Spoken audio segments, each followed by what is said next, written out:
I tracked bass DI here, and the bass player plays with his fingers. For a big kind of punk shoegazy band like this, I've had mixed results with people playing with their fingers. So you can see we used a healthy amount of compression here on the way in to keep the signal, relatively consistent. But we do have a lot of dynamic peaks. This is all the sort of what can be inconsistent stuff that happens when a bass player plays with his fingers instead of a pick. It's kind of clanky. So I knew I was going to have to lock that down for sure. So then if I'm going to build a bass tone in the box, I'm going to treat it really, really similarly to how I would do it if I was doing it, with a pedal on the floor. So here we've got Bonestager, and not only does it look dope, it's really, really easy to use. What I ended up doing is I thought of the clank and the bone. I think these come up by default. I'm using a little bit of both distortion types.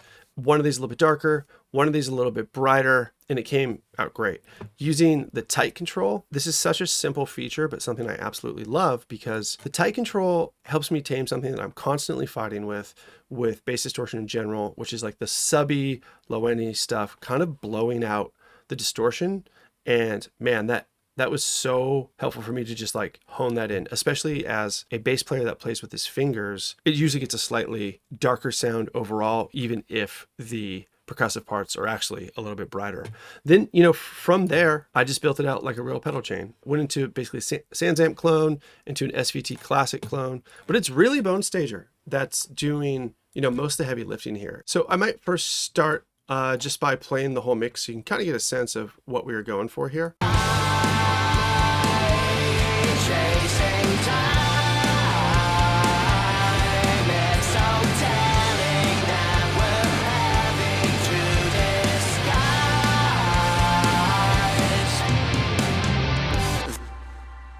So let's lower the bass tone here, and we'll turn Bonestager on and off.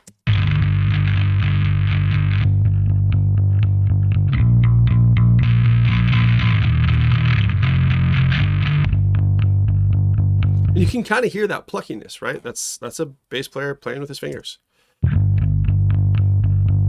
Respect, but it's not the most exciting source material,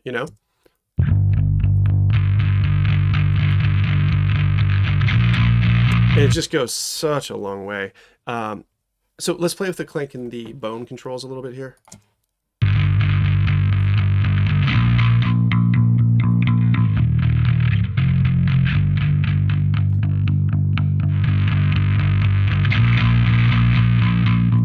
And what you can see is that this is sort of the warmer, holds the low mid-range really nicely. And then this is the like pure attitude right here.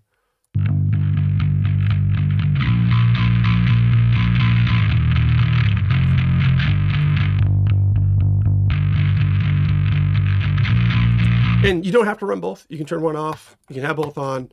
Another thing I really liked, and I know this is such a silly thing, I like that these are the initial choices. There's way more to pick from.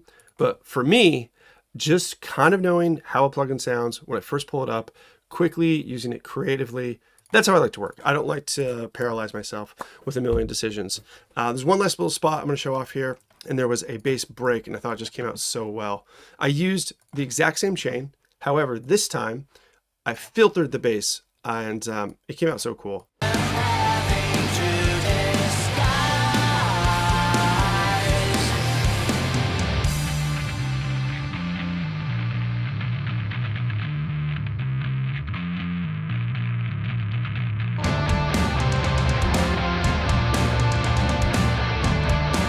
Yeah, totally awesome. I'm a huge fan.